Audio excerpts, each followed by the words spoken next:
97.7 The Q and 98 Gold. We are excited to welcome into the program here in Deweyville. Both Cheryl and I, growing up in Chicago, watch this man on the news regularly. I remember sitting at the kitchen table with a little a television being there, and watching him on the news. I can honestly say the legendary Bill Kurtis is with us this morning. Good morning, Bill. How are you? Well, I'm good. Steve and Cheryl, thank you very much for having me. We couldn't be more excited. Super excited. I couldn't sleep last night. Cheryl's like I'm a groupie. A kid in a candy store. My favorite things. Of course, I'm 57, so my favorite show that you did was American Justice and Investigative Reports. Oh, good. That was some of my favorite stuff. Great. I still rewatch them. So. Well, usually when I have a conversation about those times, which are still going on, incidentally, and streaming, I try to work in the bloodiest part of it. So just to keep the attention of the listener, right there. So yeah. Well, you just were able to tell a story. You're so gifted in storytelling. So I know your book is going to be killer because that's what you were always good at doing. Well, thank you. I got into that movie, The Anchorman, and then Wait, Don't Tell Me. And I thought, oh my God, I had a 60-year, very serious career, before I got into comedy. So I'd better go back and tell everybody just what an exciting journey it has been. So. Well, and that's what you're doing with Whirlwind, My Life Reporting the News. Of course, the iconic voice of news and whether it be local to Chicago. We're in Northwest Indiana, so they get the Chicago news here to national. But to us, we think of you as Chicago, but it's not where you got your start. No, I go back to Kansas, and you wind up where your dad is usually when you're that young. He was in the Marines, and for 20 years he was an aviator. Went through World War II, and then went home to start cattle and oil. And my mother was also from Kansas, so by the time it came 16 years old that I should get a job, I went down to the radio station and said, do you have any part-time work? Well, it turns out they were hard up for money. So they paid me $1.35 an hour, and I was thrilled to get it. And for the next 3 years, it turned out to be, and you would understand, the best experience that I had because you did everything. From setting up for Oklahoma, the Okie preachers who came across and just let the God speak through them, to rip and read and queuing up records. You learn lessons there. Sure, no doubt about it. And then what brought you then, into television news in Chicago? For a small town, you can get out of the small town two ways. One is to go to the military, or two is to go to college. So it was time for me to go to college, and off I go to KU, the University of Kansas.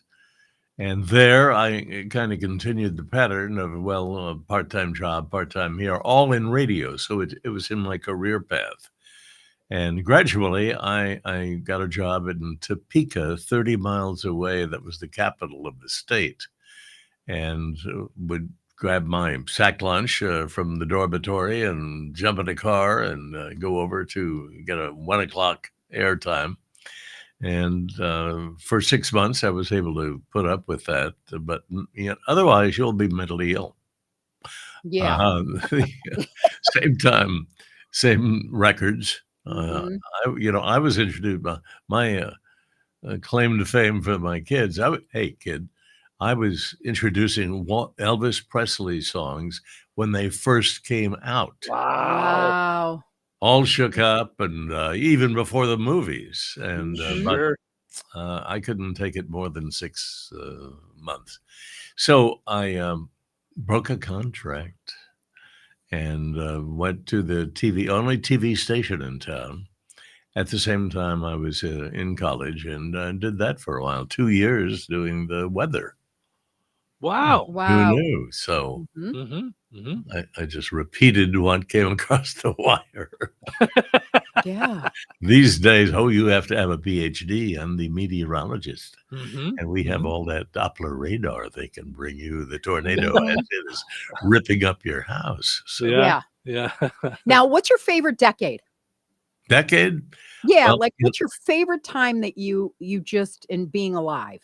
well, that's a nice question. I had 6 decades, and so I have a lot to choose from. Yeah. And, if you allow me to study, I could probably do it, but I can tell you as a newsman, the best decade I had was in the 60s. I came to Chicago in 66 out of law school, passed the bar, and I wanted to be a legal reporter. Well, they didn't have money for that, so we'll give you a job as a general assignment reporter at Channel 2. John Medigan hired me, and my first job, my first assignment, almost as I walked in the door, was about a guy named Richard Speck. Oh Wow. boy. And, I said, wouldn't it be nice if I got a little time to warm up? Yeah. So anyway, you're a lawyer. I said, well, why don't you go down there? Well, as it turned out, it was one hell of a beginning. Yeah, you blew the lid off of that. I remember that. You blew the lid by you exposed a lot of bad stuff going on within the penal system. Yes. As a matter of fact, that spread to 1994. And it was 1996 when he committed the 8 student nurses murders. And then it kept going. He was the trial. He was convicted of and sentenced to death. The Supreme Court, declared death penalty unconstitutional until the states reinstated it. Mhm. And then in 1994, I was handed a VHS videotape. Said, "Oh, well, a lawyer told me to give this to you. Thought it might be interesting." I put it up, and you bet it was interesting. There is the most hated man in Illinois and Indiana and maybe the world, Mhm. was Richard Speck naked, sitting on a bench in Stateville, the maximum security penitentiary, and ready to play. He was being shot by a home video camera. For why? I don't know. Nobody found out why, but I believe it was for a prison porn network where the inmates would trade it. It had currency. So the first thing you noticed was what appeared to be enhanced breasts. Now we know what goes on in prison and the sex that, is traded for things. Well, Speck was the woman. And if you can be the woman, why, you got a happy life because you got a lot of male friends. But we had never seen it. So here he is sitting there. We had a pile of what appeared to be cocaine, $100 bills sitting there. They were ready for their TV appearance. And they did a little interview. And the guy behind the camera said, well, what do you think about, did you kill him? He said, yeah, I killed him. He said, why? Because it just wasn't their day. Oh. Oh. And so he goes on and Speck says, if they knew how good I have it in here, they'd let me out. Well, just to see him was enough. Then to hear him rubbing salt in the wound, you want to go down in the jail yourself. So it hit like a bomb. We ran it both on A&E, where you saw American Justice and Cold Case Files, and then on Channel 2. The morning after Channel 2, there were 4 consecutive investigations that were going on: House Judiciary, Senate Judiciary, U.S. Attorney. Yeah. Wow.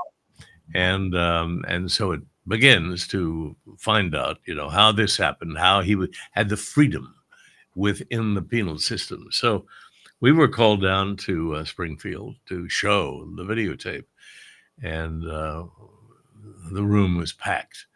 And we had 27 members of the House Judiciary Committee and roll tape. And we got 15 seconds into the tape. And a woman legislator said, "Stop it, stop it." And so that's all they got to see.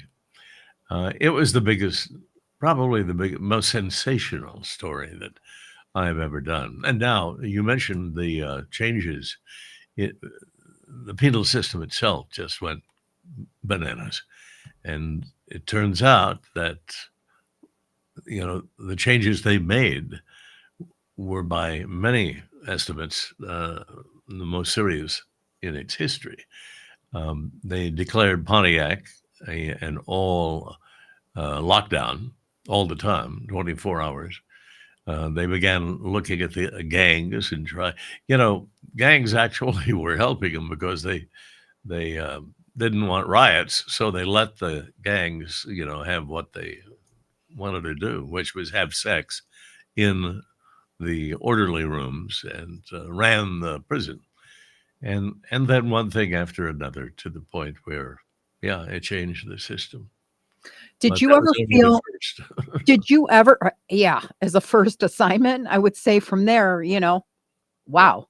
Did you ever feel threatened as a journalist telling a story? Were you Oh, ever afraid for yourself or your family?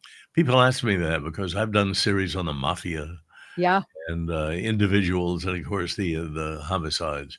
No, I never felt threatened because either or they are afraid of getting punished more, or why?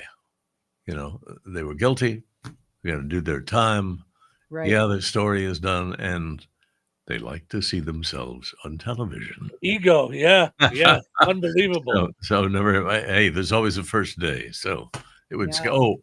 I have felt threatened, but not because of what I reported, but it was the sort of an in-law of Sam Giancana, and they got wind in Channel 2 and stopped me in the hall once, and he said, "Bill, I understand that you're dating Sam Giancana's daughter." I felt a chill go through me like I was in machine gun fire. Mhm. I said, "No, absolutely not, absolutely not." But I felt the taste, the snap of the whip right there. Yeah. You can see how they use that, and how Donald Trump has learned the ways of the mafia. You threaten from the side, just the implication that you're playing at a different ball game, that something might happen if you don't do exactly what he says. Well, along those lines, what's your thoughts on the state of the news now and the way things are Yeah. when we see a reporter in the Oval Office being told they're a terrible reporter by the president and things of that nature? It was terrible. He's trying to pull it apart. Mhm. ABC, CBS had to compromise because, and it becomes corporate greed, for one. That's another TV series that I did. Greed in the sense that we want to sell we want to sell the company for $6 billion. Okay, you put $6 billion on the table, and along comes the administration and said, "Well, we'd like for you to do a couple things for us. We want you to redo 60 Minutes, and we want you to set up a bias monitor so that we will have an opportunity to look at the stories before they go on, to make sure that, MAGA gets a good, fair and equal, presentation." So suddenly you're in that, you're subject to something that the press, guaranteed our rights in the First Amendment, has never been exposed to in my time, and that is government censorship. It becomes the government. Now, what are we going to do? Compromise at CBS, compromise at ABC. They paid $16 million because of an interview they did. Well, they didn't have to do that, but they were afraid of what would happen down the line. Mm-hmm. And NBC has had plenty of its problems, and MSNBC almost daily. So it's up and running. And you heard yesterday the president say, "I hate, my enemies. I hate them." And if he hates them that badly, then he's going to go after them, and he is.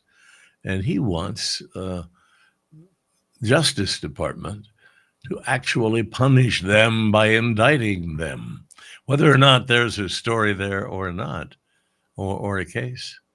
So we've never had a more threatening atmosphere.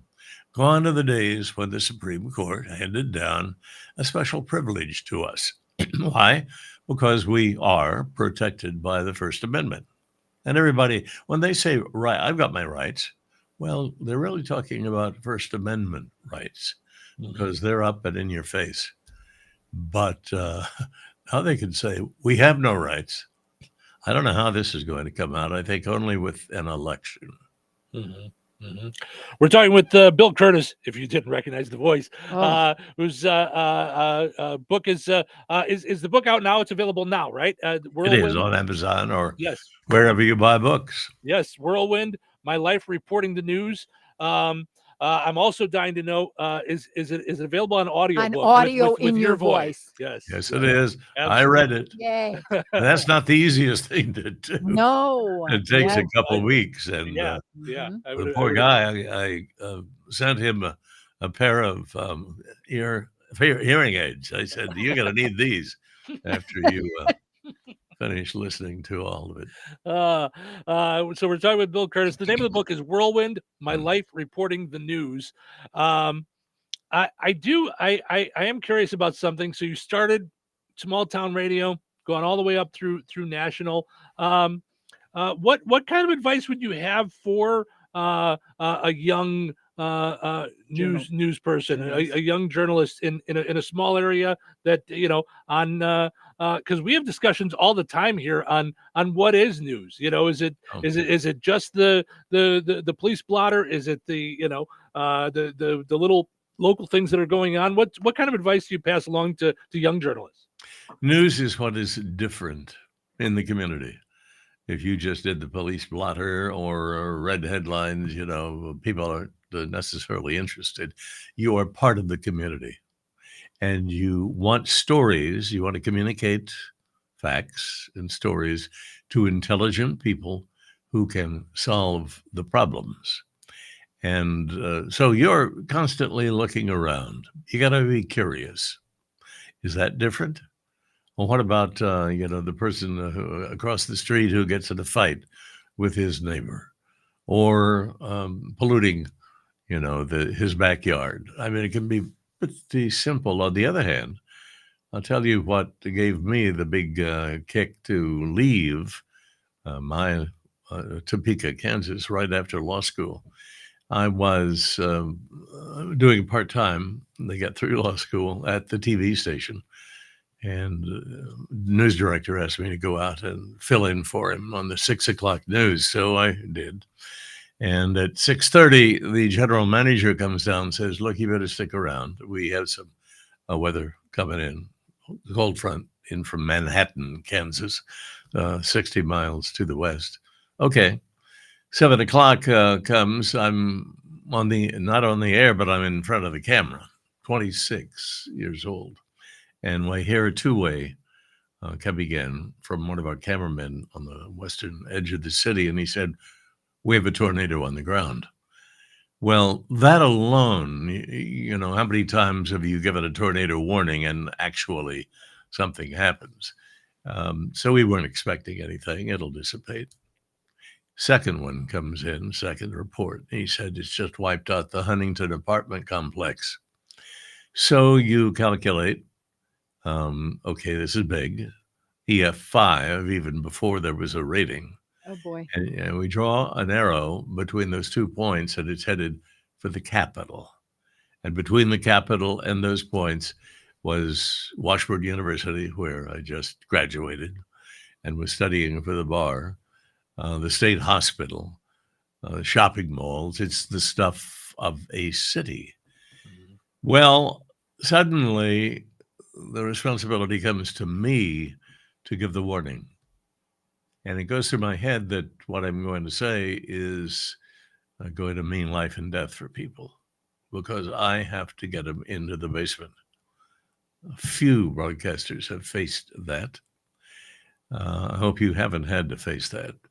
And I, in a flash of a second, I said, for God's sake, take cover.